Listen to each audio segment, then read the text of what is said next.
ক্ষমতায় যেতে জুলাইকে ব্যবহার করতে চায় বিরোধী দল। অভিযোগ মির্জা ফখরুলের। সংস্কার নয়, সংবিধান সংশোধন চায় বিএনপি। বন্যায় চট্টগ্রামে ক্ষতিগ্রস্ত 7 লাখ মানুষ। পুনর্বাসন না হওয়া পর্যন্ত কার্যক্রম চলবে, দ্রুত মেরামত হবে সড়ক, জানালেন অর্থমন্ত্রী। টানা বৃষ্টির কারণে প্রকোপ দেখা দিতে পারে ডেঙ্গুর। রাজধানীতে জুনের তুলনায় জুলাইয়ে আক্রান্ত দ্বিগুণ হওয়ার শঙ্কা বিশেষজ্ঞদের। জলাবদ্ধতায় বছরে বিকল 40,000 গাড়ি, ক্ষতি অন্তত 1,500 কোটি টাকা। ওয়াটার লেভেল মেনে রাস্তা নির্মাণের পরামর্শ বিশেষজ্ঞদের। বৃষ্টি বন্যার প্রভাবে অস্থির রাজধানীর কাঁচা বাজার। কেজিতে 60 টাকা পর্যন্ত বেড়েছে সবজির দাম। কাঁচা মরিচের ঝাল বেড়ে 200।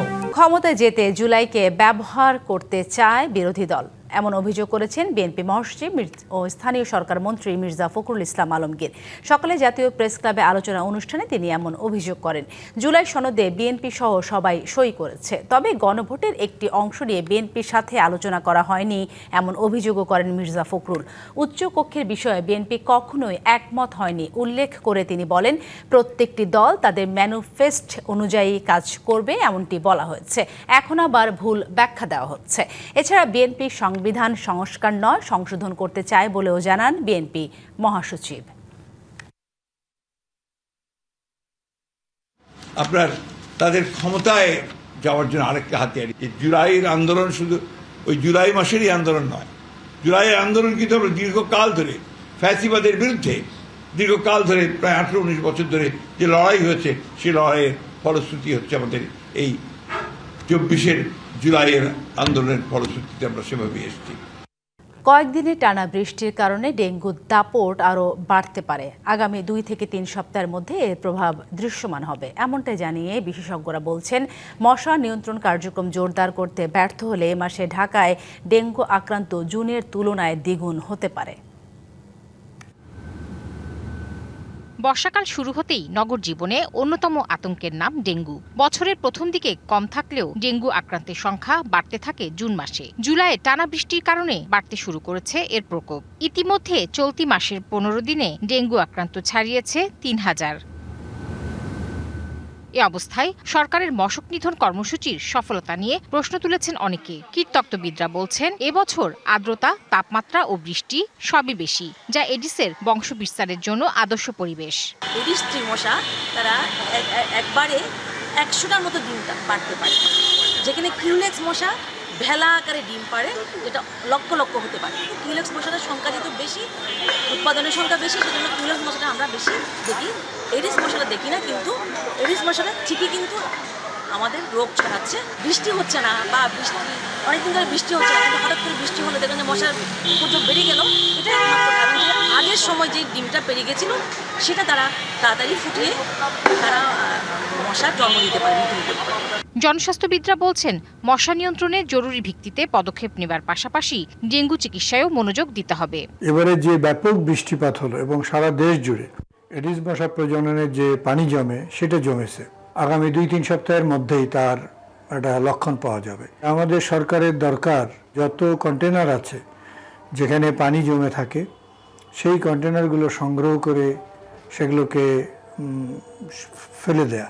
যেখানে পানি জমে আছে বড় জায়গায়, সেই পানিগুলোকে নিষ্কাশনের ব্যবস্থা করা, আর না হলে সেখানে লার্ভিসাইডিং করা।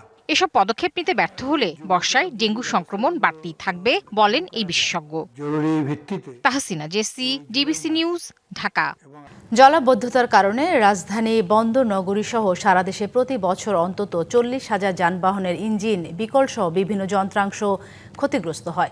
অটোমোবাইল বিশেষজ্ঞরা মনে করেন, কার, অটোরিকশা, মোটরসাইকেল সহ বিভিন্ন বাহনের যন্ত্রাংশ নষ্ট হওয়ায় বছরে ক্ষতি কমপক্ষে 1,500 কোটি টাকা। ঢাকাসহ দেশে বিভিন্ন সড়কে ওয়াটার লেভেল মেনে নির্মাণ না করায় জলাবদ্ধতায় গাড়ির ক্ষতি হচ্ছে মনে করেন বিশেষজ্ঞরা। রাজধানীর জলাবদ্ধতায় সড়কে এভাবে আটকে থাকে সিএনজি অটোরিকশা। নানা কসরতেও গাড়ির ইঞ্জিন আর চালু হয় না। শুধু অটোরিকশা নয়, চলতি মাসের বৃষ্টিতে জলাবদ্ধতায় ক্ষতিগ্রস্ত হয়েছে প্রাইভেট কার, মোটরসাইকেল সহ বিভিন্ন বাহনের ইঞ্জিন সহ নানা যন্ত্রাংশ। আষাঢ় শ্রাবণে তাই অটোমোবাইল কারখানাগুলোতে অন্য সময়ের চেয়ে দ্বিগুণ চাপ। পানির তলায় যাওয়ার পরে নষ্ট হয়ে যাচ্ছে, বন্ধ হয়ে যাচ্ছে, এই গাড়ি পড়ে যাচ্ছে, গাড়ি আর স্টার্ট হচ্ছে না। ওই ক্ষেত্রে আমাদের এখানে অনেক পরিমাণ গাড়ি আসছে, হাইব্রিড গাড়িগুলো। আর ম্যাক্সিমাম যেগুলো একবার বেশি ড্যামেজ, মানে অনেক পানিতে যেগুলো ঢুকছে ওগুলো ম্যাক্সিমাম কন্ট্রোলার লাগবে বা এরকম ইন্টারনাল ড্যামেজ হয়েছে অনেক। আমরা গাড়িগুলো আগে পুরো গাড়িটাকে মানে ইলেকট্রিক্যাল কম্পোনেন্ট এবং কি যেখানে ওয়াটার ডিফেক্ট হচ্ছে এগুলোকে ডিসমেন্টাল করে ফেলি। ডিসমেন্টাল করে এগুলো আমরা হিটে দিয়ে দিই। হিটে দিলে ম্যাক্সিমাম কম্পোনেন্টই দাঁড়া যায়। চালকদের দাবি, জলমগ্ন সড়কে হাইব্রিড গাড়িগুলোর ব্যাটারি নষ্ট হয় বেশি, আর বেশি পানিতে নন হাইব্রিড গাড়িগুলোর ইঞ্জিন ক্ষতিগ্রস্ত হয়। এতে চরম ভোগান্তিতে পড়তে হয় তাদের। কষ্ট হইতেছে আমাদের গাড়ি চালানোর জন্য, পুরো গাড়ি ভরে গেছে। গাড়ি এখন গ্যারেজে নিয়ে আসছে। হিউজ পরিমাণে গাড়ি বলা যায় রাস্তায় দাঁড়ায় গেছে। বিশেষ করে হাইব্রিড সেক্টরে যে গাড়িগুলো আছে এইগুলোর গাড়িগুলোর পরিমাণ অনেক বেশি। চলতি মাসের ভারী বৃষ্টিতে ডুবে যায় ঢাকা, চট্টগ্রাম সহ দেশের বিভিন্ন অঞ্চলের সড়ক। জলাবদ্ধতার কারণে রাস্তায় বিকল হয় অসংখ্য যানবাহন। জলাবদ্ধতায় প্রতি বছর কী পরিমাণ গাড়ি বিকল ও আর্থিক ক্ষতি হয় এ নিয়ে সরকারি বা বেসরকারি কোনো পরিসংখ্যান নেই। তবে দেশের কয়েকজন অটোমোবাইল বিশেষজ্ঞ মনে করেন, রাস্তায় জলাবদ্ধতা তৈরি হয়ে ঢাকা, চট্টগ্রাম সহ দেশের বিভিন্ন জেলার ছোট বড় কারখানা বা গ্যারেজে অন্তত 40,000 গাড়ি আসে মেরামতের জন্য। এসব বাহন মেরামত বা যন্ত্রাংশ কেনা বাবদ খরচ হয় অন্তত 1,500 কোটি টাকা। আমরা গত 4-5 বছর আগে হয়তো 1-2টা গাড়ি বা 5টা গাড়িতে দেখেছি যে খুব বৃষ্টি হয়েছে, কাস্টমার সাফার করছে। এইবার যেটা দেখলাম এটার পরিমাণ অনেক বেশি। এটা দেশের জন্য অনেক বড় ক্ষতি। একবারে সর্বপ্রথম ক্ষতিটা হলো বৈদেশিক মুদ্রার উপর গিয়ে চাপ পড়বে। দিন শেষে কিন্তু দেশের প্রোডাক্টিভিটিতে গিয়ে এটা ইম্প্যাক্ট করবে। বিশেষজ্ঞরা বলছেন, রাজধানীর সড়কগুলো ওয়াটার লেভেল করা না থাকায় অল্প বৃষ্টিতেই বিকল হয়ে পড়ে গাড়ি। আমার গাড়ির ওয়াটার লেভেল এবং রাস্তাতে যে ওয়াটার আছে এই দুইটার লেভেল যদি এক না হয় তাহলে আমার ওয়াটার ইফেক্টেড হবে। দ্বিতীয় হলো, পাশের রাস্তা থেকে যখন স্পিডে একটা গাড়ি যাচ্ছে একটা ঢেউ ক্রিয়েট হয়, তখন ওয়াটার লেভেল যদিও আমার স্ট্যান্ডার্ড আছে, ওই ঢেউয়ের কারণে আমার একদম বনেটের উপরে পানি উঠে যাচ্ছে, তখন সাকশন দিয়ে পানি ইন করে ইঞ্জিন ড্যামেজ হচ্ছে। গাড়ির ক্ষতি কমাতে যেসব সড়কে জলাবদ্ধতা হয় তা এড়িয়ে চলার পরামর্শ বিশেষজ্ঞদের। অজিত সরকার, ডিবিসি নিউজ, ঢাকা। বন্যায় চট্টগ্রামে ক্ষতিগ্রস্ত 7 লাখ মানুষ। এ তথ্য জানিয়ে অর্থমন্ত্রী বলেছেন, দুর্গত এলাকায় ত্রাণ, স্বাস্থ্যসেবা এবং পুনর্বাসন কার্যক্রম অব্যাহত আছে। ক্ষতিগ্রস্ত সবাইকে যথাযথভাবে পুনর্বাসন না করা পর্যন্ত তা চলবে। আর স্বরাষ্ট্রমন্ত্রী জানিয়েছেন, ক্ষয়ক্ষতি নিরূপণে জরিপ চলছে, সহায়তা পাবেন সবাই। টানা বর্ষণ ও পাহাড়ি ঢলে সম্প্রতি বন্যা পরিস্থিতি তৈরি হয় চট্টগ্রাম ও সিলেট অঞ্চলে। পানিবন্দী হয়ে পড়েন কয়েক লাখ মানুষ। এসব অঞ্চল থেকে পানি নামার সঙ্গে সঙ্গে বেরিয়ে আসছে ব্যাপক ক্ষয়ক্ষতির চিত্র। ঘুরে দাঁড়ানোর চেষ্টায় দুর্গতরা। শুক্রবার চট্টগ্রামের বেশ কয়েকটি বন্যা দুর্গত এলাকা পরিদর্শন করেন অর্থ ও পরিকল্পনা মন্ত্রী। ক্ষতিগ্রস্তদের খোঁজখবর নিয়ে তুলে দেন ত্রাণ সহায়তা। বন্যায় চট্টগ্রামের 7 লাখ মানুষ ক্ষতিগ্রস্ত হয়েছে জানিয়ে পুনর্বাসন কার্যক্রমে জোর দেন অর্থমন্ত্রী। প্রায় 7 লাখের উপরে মানুষ পানিবন্দী চট্টগ্রাম ডিস্ট্রিক্টের মধ্যে। 75,000 পরিবারকে শুকনা চাল, ডাল ইত্যাদি দেওয়া হয়েছে। যাদের বীজ দরকার, সার দরকার ইত্যাদি ইত্যাদি যা প্রয়োজনীয় পুনর্বাসন কাজ এরপরে শুরু হয়ে যাবে। কোনো রোগ, কোনো সংক্রামক কোনো কিছু দেখা দিলে তার জন্য সরকার সম্পূর্ণভাবে প্রস্তুত আছে। চন্দনাইশ 2000 এলাকায় বন্যায় ক্ষতিগ্রস্ত ফসলি জমি পরিদর্শন করেন কৃষিমন্ত্রী। জানান, কৃষি ও মৎস্য খাতে ক্ষতিগ্রস্তদের তালিকা করে ক্ষতিপূরণ দেয়া হবে। আমাদের কৃষি অফিসার আছে, ওনারা ডাটা সংগ্রহ করছে। কক্সবাজারের চকরিয়ায় বন্যা দুর্গত এলাকা পরিদর্শন করে স্বরাষ্ট্রমন্ত্রী জানান, ক্ষতিগ্রস্ত সবাইকে সহায়তার আওতায় আনা হবে। জনগণের পাশে সব সময় আমাদেরকে থাকতে হবে, থাকবো ইনশাআল্লাহ। আমরা দুর্যোগ মোকাবিলা করার জন্য আমাদের সমস্ত প্রস্তুতি আছে। বন্যা দুর্গত এলাকায়, বন্যা পীড়িত এলাকায় অসহায় মানুষদের পাশে যাতে আমরা আমাদের সাধ্যমতো সহযোগিতা নিয়ে উপস্থিত থাকতে পারি। পরে বন্যা দুর্গতদের মাঝে ত্রাণ সহায়তা বিতরণ করেন স্বরাষ্ট্রমন্ত্রী। Habibur Rahman, DBC news desk. টানা বৃষ্টি ও বিভিন্ন এলাকায় বন্যার কারণে অস্থির রাজধানীর নিত্যপণ্যের বাজার। সপ্তাহের ব্যবধানে কেজিতে 10 থেকে 60 টাকা পর্যন্ত বেড়েছে সবজির দাম। কাঁচা মরিচের কেজি ছুঁয়েছে 200 টাকা, আর মাছে বাড়তি গুনতে হচ্ছে কেজিতে 50 থেকে 150 টাকা পর্যন্ত। ঊর্ধ্বমুখী রয়েছে মুরগি ও ডিমের বাজারও। বিক্রেতারা সরবরাহ সংকটের কথা বললেও ক্রেতাদের অভিযোগ, দুর্যোগকে পুঁজি করে সিন্ডিকেটের মাধ্যমেই অতিরিক্ত দাম হাঁকাচ্ছেন ব্যবসায়ীরা। গেল কয়েকদিনের টানা বৃষ্টি আর বিভিন্ন অঞ্চলে বন্যার নেতিবাচক প্রভাব পড়েছে রাজধানীর বাজারে। চড়া সবজির দাম, প্রতি কেজি ঢেঁড়স ও পটল বিক্রি হচ্ছে 70 টাকায়, বরবটি ও বেগুন 100 থেকে 120 টাকা, করলা 90 থেকে 100 টাকা এবং চিচিঙ্গা ও ধুন্দুলের দাম 80 থেকে 100 টাকা। দেশি শসার কেজি ঠেকেছে 100 থেকে 120 টাকায়। তবে সবচেয়ে বেশি বেড়েছে কাঁচামরিচের দর। সপ্তাহখানেক আগে যা ছিল 100 থেকে 120 টাকা, তা এখন মানভেদে 160 থেকে 200 টাকা কেজি দরে বিক্রি হচ্ছে। মাল নাইগা, মাল নষ্ট হয়ে আছে আগের মাল। টানা এক সপ্তাহ বর্ষার কারণে প্রত্যেকটা সবজি আইটেম দাম বাড়ছে। প্রত্যেক কেজিতে 20 টাকা থেকে 30 টাকা পার কেজিতে, 20 থেকে 30 টাকা কেজিতে পারছে। উত্তাপ মাছের বাজারেও পাঙ্গাস 180 থেকে 210 টাকা এবং মাঝারি ও বড় তেলাপিয়া 220 থেকে 240 টাকায় বিক্রি হচ্ছে। এছাড়া রুই 380 থেকে 450 টাকা, কাতলা 400 থেকে 500 টাকা এবং চাষের কইয়ের কেজি 160 থেকে 180 টাকা। বন্যার কারণে, পানির কারণে মাছের দাম বেশি। রুই কাতলা 500, নিচের দাম 460, জনেরই আগে 400 বেচতাম, 460। বল মাছের কেজি 1000, আয়ের মাছ যেটি 800 বেচতাম 1000 দেশি আয়ের। এদিকে মুরগি ও ডিমের বাজারও এখন ঊর্ধ্বমুখী। কেজিতে 10 থেকে 15 টাকা বেড়ে ব্রয়লার মুরগি বিক্রি হচ্ছে 170 থেকে 180 টাকায়, আর সোনালির কেজি ছুঁয়েছে 340 থেকে 350-এ।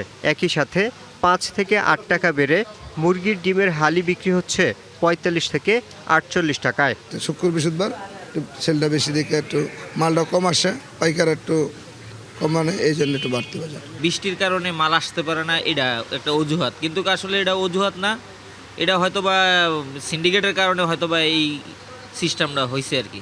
ক্রেতাদের অভিযোগ, প্রাকৃতিক দুর্যোগকে পুঁজি করে বাড়ানো হচ্ছে পণ্যের দাম। যে বাজারে যে প্রাইস হাইক সেটা গ্র্যাজুয়ালি ইনক্রিজড। সেক্ষেত্রে আমাদের যারা সাধারণ পাবলিক যারা কমপ্লিটলি মানে উই হ্যাভ বিন সাফারিংস। কোনো অজুহাতে অসাধু ব্যবসায়ীরা যাতে কৃত্রিম সংকট তৈরি করতে না পারে সেজন্য কঠোর বাজার তদারকির দাবি ক্রেতাদের। Yusuf Rana, DBC news, Dhaka.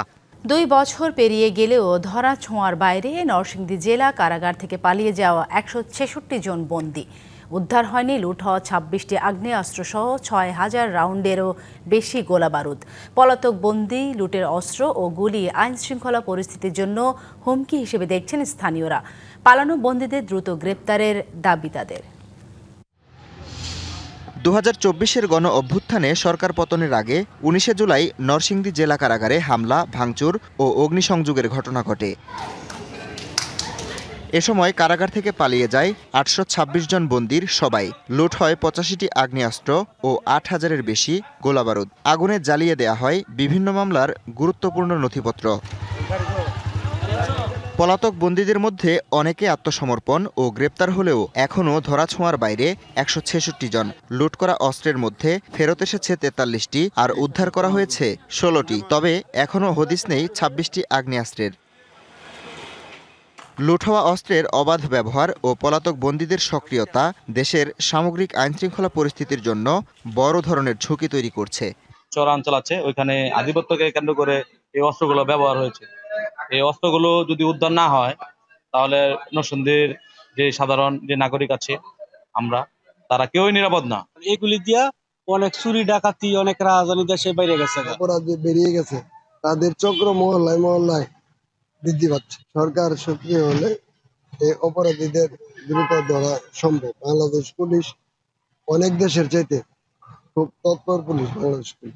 এদিকে দ্রুত সময়ের মধ্যে অপরাধীদের আইনের আওতায় আনার তাগিদ জেল সুপারের। আর পুলিশের দাবি, লুট করা অস্ত্র, গোলাবারুদ সহ পলাতক বন্দীদের গ্রেপ্তারে অভিযান অব্যাহত রয়েছে। অস্ত্র লুট হয়েছিল 85টি অস্ত্রের মধ্যে আমাদের কারাগারে আমরা ফেরত পেয়েছি 43টি। পুলিশের কাছে রয়েছে কিছু আলামত হিসেবে কিছু অস্ত্র রয়েছে, বাদ বাকি আরো 27টি অস্ত্র এখন উদ্ধার হয়নি। আমরা 59টি অস্ত্র উদ্ধার করতে সক্ষম হয়েছি। অবশিষ্ট অস্ত্রগুলো উদ্ধারের জন্য অভিযান তৎপরতা অব্যাহত আছে, নিয়মিত অভিযান পরিচালনা করা হচ্ছে। অপরাধ নিয়ন্ত্রণে লুট হওয়া অস্ত্র উদ্ধার ও পলাতকদের দ্রুত গ্রেপ্তার করে বিচার নিশ্চিতের দাবি জেলাবাসীর। DBC news desk. উত্তর পশ্চিম বঙ্গোপসাগরে লঘুচাপের প্রভাবে দেশের 4 সমুদ্র বন্দরকে 3 নম্বর স্থানীয় সতর্ক সংকেত দেখাতে বলা হয়েছে। পূর্বাভাসে জানানো হয়েছে সমুদ্র বন্দর, উত্তর বঙ্গোপসাগর ও উপকূলীয় এলাকার উপর দিয়ে ঝোড়ো হাওয়া বয়ে যেতে পারে। আকাশ মেঘাচ্ছন্ন ও থেমে থেমে গুঁড়ি বৃষ্টি আগামী কয়েকদিন অব্যাহত থাকতে পারে। চট্টগ্রাম, কক্সবাজার, মোংলা ও পায়রা সমুদ্র বন্দরে 3 নম্বর স্থানীয় সতর্ক সংকেত দেখাতে বলা হয়েছে। এছাড়া উত্তর বঙ্গোপসাগরে অবস্থান করা মাছ ধরার নৌকা ও ট্রলারগুলোকে উপকূলের কাছাকাছি থাকার নির্দেশনা দেওয়া হয়েছে।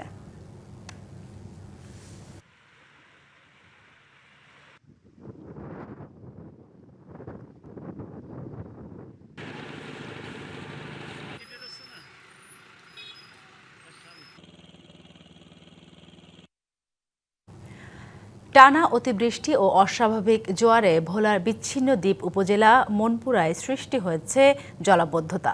পানিবন্দী প্রায় 10,000 মানুষ। মনপুরায় মেঘনা নদীর পানি বিপদসীমার 41 সেন্টিমিটার উপর দিয়ে প্রবাহিত হচ্ছে। এতে বেড়ি বাঁধের ভেতরে ও বাইরের নিম্নাঞ্চলের বিস্তীর্ণ এলাকা 5 থেকে 6 ফুট পানিতে প্লাবিত হয়েছে। ঘরের ভেতরে পানি ঢুকে যাওয়ায় অনেকেই আশ্রয় নিয়েছেন টিনের চাল কিংবা উঁচু স্থানে।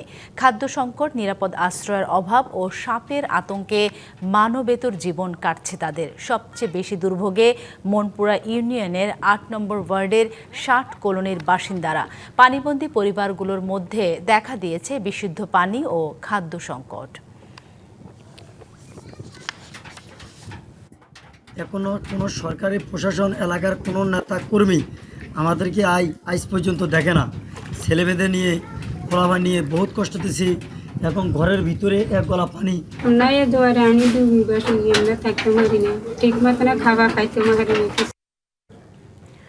চুয়াডাঙ্গা জেলা কারাগারে বন্দীদের নানাভাবে ভয়ভীতি দেখিয়ে অর্থ হাতিয়ে নেওয়া এখন ওপেন সিক্রেট। এমনকি জামিন পাওয়া বন্দীদের নতুন করে শোন অ্যারেস্টের হুমকি দিয়ে নতুন কৌশলে আদায় করা হচ্ছে টাকা। আর এমন অভিযোগ উঠেছে খোদ কারারক্ষীদের বিরুদ্ধে। অভিযোগ গড়িয়েছে কারা অধিদপ্তর পর্যন্ত। এছাড়া সাক্ষাৎ, সিট বরাদ্দ ও চিকিৎসার জন্য অবৈধ আর্থিক লেনদেন হয় এই কারাগারে। তদন্তের পর ব্যবস্থা নেওয়ার আশ্বাস কর্মকর্তাদের। জেলখাটে 100 জনের সাথে এটা। চুয়াডাঙ্গার জীবননগরের আব্দুল মজিদ সরকার চুয়াডাঙ্গা কারাগার থেকে জামিন নিয়ে বাড়ি ফিরেছেন বেশ কিছুদিন আগে। 2000, 3000 যারা মনে করে। তবে হাইকোর্টের জামিন আদেশের পরও কারামুক্ত হতে তাকে গুনতে হয়েছে আরও 20,000 টাকা, যা লেনদেন হয়েছে কারাগারের সুবেদার বাদশার এক স্বজনের ব্যক্তিগত বিকাশ নম্বরে। আমার বাইরে যেদিন বেরোয় এই দিন আমাদের হুমকি ধামকি দিয়ে ওই টাকা 5,000 আর 15,000, এই 20,000 টাকা মোটা অঙ্কের টাকা নিয়েছে আমার কাছ থেকে। বিকাশে এইটা সম্ভব সুবিধার মেয়ের নাম্বার। একই কায়দায় কুষ্টিয়ায় এক বন্দী মামুনুর রশিদের কাছ থেকে 76,000 টাকা আদায় করা হয়েছে। আর এসব অভিযোগ খোদ কারারক্ষী হেলাল উদ্দিনের বিরুদ্ধে। 3 মে আমার জামিন হয়। জামিন হওয়ার পরে নতুন একটি মামলায় গ্রেপ্তার দেখানো হয়। হেলাল আমাকে বলে, মামুন ভাই এভাবে তো আপনি বের হতে পারবেন না, আপনাকে বের হতে গেলে জেলার স্যার এবং সুপার স্যারকে ম্যানেজ করতে হবে। এছাড়া বন্দীদের সাথে দেখা করা, সিট বরাদ্দ ও চিকিৎসার জন্য আর্থিক অবৈধ লেনদেন করা হয় কারাগারে। এমন অভিযোগ বন্দী ও স্বজনদের। আমার কাছ থেকে 76,500 টাকা নেয়। টাকা নেওয়ার পরে আমাকে বলে, তোমরা কিছুক্ষণ ওয়েট করো, তোমার কাকু বের হবে। কেস টেবিলের ভয় দেয়কে বিভিন্ন কয়েদিদের কাছ থেকে বিভিন্নভাবে টাকা নেওয়া হয়। জামিনের পরও মুক্তির জন্য অর্থ বাণিজ্যের অভিযোগ গড়িয়েছে কারা অধিদপ্তরের মহাপরিদর্শক পর্যন্ত। গঠন করা হয়েছে তদন্ত কমিটি। জেলা কারাগারের হেলাল নামের একজন কারারক্ষী, উনি নাকি তার কাছ থেকে 76,500 টাকা নিয়েছেন। কারা অধিদপ্তর থেকে একটি তদন্ত কমিটি গঠন করে দেওয়া হলো। তদন্ত করার জন্য আমাদের জেলা কারাগারে এসেছেন এবং উনি স্বাধীনভাবে নিজের মতো করে তদন্ত করে চলে গেছেন। জেলা কারাগারে গড়ে বন্দী থাকে 600 জন। প্রতিটি অনিয়মের ঘটনায় স্বাধীন তদন্ত কমিটি গঠন করে দায়ীদের বিরুদ্ধে কঠোর আইনি ব্যবস্থা নেওয়ার দাবি ভুক্তভোগীদের। DBC news desk. আকাশে মেঘ, বাতাসে বর্ষার আমেজ, আর সে আবহেই নাচের ছন্দে বর্ষাকে বরণ করে নিল ঢাকা বিশ্ববিদ্যালয়। খোলা আকাশের নিচে বৃষ্টি ভেজা আনন্দ আর মানবতার বার্তা নিয়ে শেষ হলো ব্যতিক্রমী নৃত্য উৎসব ঘনঘটা। উৎসবে সংগৃহীত অর্থ ব্যয় হবে বন্যা কবলিত মানুষের সহায়তায়। আকাশে মেঘের আনাগোনা, ঘোর বর্ষাকাল, এমন আবহেই সকালে ঢাকা বিশ্ববিদ্যালয়ের চারুকলা অনুষদের বকুলতলায় অনুষ্ঠিত হয় নৃত্য উৎসব ঘনঘটার দ্বিতীয় আসর। এই আয়োজন ছিল বর্ষাকে ঘিরে রং, ছন্দ আর ভালোবাসার এক অনন্য উদযাপন। চারুকলা অনুষদ ও অর্থী আহমেদ ডান্স একাডেমির যৌথ আয়োজনে অনুষ্ঠিত উৎসবে অংশ নেন নানা বয়সী ৩০০রও বেশি মানুষ। বয়সের সীমা পেরিয়ে এক মঞ্চে মিলেছে নাচের প্রতি ভালোবাসা আর স্বপ্ন ছোঁয়ার গল্প। যদিও এবছর বর্ষা একটু বেশি, বৃষ্টিতে চারিদিকে থই থই, তারপরেও নাচের তালে তালে আজকের সকালটা খুব সুন্দর কেটেছে। অনেক ভালো লেগেছে। আমি প্রথমবার এরকম কোনো অনুষ্ঠানে আসছি। আমি এরকম আগে কোনো অনুষ্ঠান পাই নাই। আমার খুব ভালো লাগছে। আমাদের কালচারের তো একটা বড় পার্ট হচ্ছে এই সাংস্কৃতিক দিকগুলা, সো অবশ্যই অনেক ভালো লাগছে। অনেক মানুষ ছিল অ্যান্ড অনেক এনজয় করছি। বর্ষার আবহকে আরো প্রাণবন্ত করে তুলতে অংশগ্রহণকারীরা পরেছিলেন সাদা, নীল ও সবুজ রঙের শাড়ি পাঞ্জাবি। আর আয়োজনের বিশেষ নিয়ম ছিল ছাতা নয়, সবাই একসঙ্গে বৃষ্টিকে উপভোগ করবেন। বার্তা ছিল ভিজবো একসাথে। একটু সময় যেটা পাই, এটা আমাদের জন্য একটা খুব আনন্দর একটা রিক্রিয়েশনের সময়। খুবই ভালো লেগেছে, আমার নাচতেও ভালো লাগে আর এই অনুষ্ঠানটা খুবই ভালো লাগে। তো বন্যাতদের একটা ফান্ড আমরা ক্রিয়েট করছি, তো খুবই ভালো লাগছে। উৎসব থেকে প্রাপ্ত অর্থ ব্যয় করা হবে বন্যা কবলিত মানুষের অসহায়তায়। তাই বর্ষাবরণের এই আয়োজন শেষ হলেও রয়ে গেছে ভালোবাসা, সম্প্রীতি আর সহমর্মিতার এক সুন্দর বার্তা। রেজওয়ানুর রহমান, ডিবিসি নিউজ, ঢাকা। টানা ষষ্ঠ দিনের মতো যুক্তরাষ্ট্রের হামলার জবাব দিচ্ছে ইরান। কাতার, কুয়েত, বাহরাইন সহ মধ্যপ্রাচ্যে যুক্তরাষ্ট্রের বিভিন্ন ঘাঁটিতে নতুন করে হামলার দাবি করেছে তেহরান। মার্কিন বিমান ও ক্ষেপণাস্ত্র হামলায় ইরানের দক্ষিণাঞ্চলে ক্ষতিগ্রস্ত হয়েছে সেতু, বিদ্যুৎ কেন্দ্র, রেল স্টেশন সহ বেশ কিছু সামরিক অবকাঠামো। ঘটেছে হতাহতের ঘটনাও। ওয়াশিংটন বলছে চুক্তি লঙ্ঘন করে হরমুজ প্রণালীতে বাণিজ্যিক জাহাজে হামলা চালানোই এই পদক্ষেপ। মধ্যপ্রাচ্যে আবারও যুদ্ধের দামামা। ইরানে হামলা অব্যাহত রেখেছে মার্কিন বাহিনী। নতুন করে হামলা হয়েছে দেশটির দক্ষিণাঞ্চলে। ক্ষতিগ্রস্ত হয়েছে সেতু, বিদ্যুৎ কেন্দ্র সহ বিভিন্ন বেসামরিক অবকাঠামো। বন্দর আব্বাসের একটি অংশের বিদ্যুৎ সংযোগ বিচ্ছিন্ন হয়ে পড়েছে। এছাড়া আবাসিক এলাকায় ক্ষেপণাস্ত্র হামলায় আহত হয়েছেন বেশ কয়েকজন। হোয়াইট হাউস বলছে সন্ত্রাসী কর্মকাণ্ডের পরিণতি ভোগ করছে ইরান। সামরিক অভিযান চলবে। ইরান আমাদের সাথে আলোচনা চালিয়ে যেতে এবং চুক্তি করতে মরিয়া। সমঝোতা স্মারক লঙ্ঘন করে হরমুজ প্রণালীতে চলাচলকারী বাণিজ্যিক জাহাজে হামলা চালিয়েছে তারা। এ ধরনের সন্ত্রাসী কর্মকাণ্ড কোনোভাবেই সহ্য করা হবে না। এদিকে ইরানের হরমুজগান প্রদেশে বন্দরি খামির সেতুতে মার্কিন হামলায় মৃতের সংখ্যা বেড়ে দাঁড়িয়েছে অন্তত 7 জনে। আহত হয়েছেন 9 জনের মতো। হামলার জবাব দিচ্ছে ইরানও। কাতার, কুয়েত, বাহরাইন সহ মধ্যপ্রাচ্যে যুক্তরাষ্ট্রের বিভিন্ন ঘাঁটিতে নতুন করে হামলার দাবি করেছে Tehran. Rahnuma Fermin, DBC news desk. বিদেশি শিক্ষার্থীদের জন্য ভিসা সংক্রান্ত বিধি আরও কঠোর করার চূড়ান্ত ঘোষণা দিয়েছে যুক্তরাষ্ট্র। নতুন বিধির আওতায় ফেডারেল সরকারের বিশেষ অনুমতি না থাকলে বিদেশি শিক্ষার্থীরা 4 বছরের বেশি থাকতে পারবেন না যুক্তরাষ্ট্রে। এছাড়া একাডেমিক প্রোগ্রাম পরিবর্তন এবং বিশ্ববিদ্যালয় বা কলেজ থেকে স্থানান্তরের সুযোগও সীমিত করার ঘোষণা দেওয়া হয়েছে। এর আগে শিক্ষা প্রতিষ্ঠানগুলোই শিক্ষার্থীদের ভিসার মেয়াদ বৃদ্ধির অনুমতি দেওয়ার ক্ষমতা রাখত। বৃহস্পতিবার যুক্তরাষ্ট্রের হোমল্যান্ড সিকিউরিটি বিভাগ জানিয়েছে সেপ্টেম্বর থেকে এ নীতি কার্যকর হবে। এর উদ্দেশ্য ভিসার ব্যাপক অপব্যবহার রোধ এবং নিয়মিত যাচাই বাছাইয়ের মাধ্যমে জাতীয় নিরাপত্তা আরও জোরদার করা। শিক্ষা বিষয়ক আন্তর্জাতিক সংগঠন অ্যাসোসিয়েশন অব ইন্টারন্যাশনাল এডুকেটর্স নতুন এই বিধিকে ভুল সিদ্ধান্ত ও অপ্রয়োজনীয় উল্লেখ করে সমালোচনা করেছে। অ্যাপস্টাইনের সঙ্গে যুক্তরাষ্ট্রের গোয়েন্দা সংস্থার উচ্চ পর্যায়ে এবং ইসরায়েলের গোয়েন্দা সংস্থার কিছু অংশে যোগাযোগ ছিল বলে দাবি করেছেন মার্কিন ভাইস প্রেসিডেন্ট জেডি ভ্যান্স।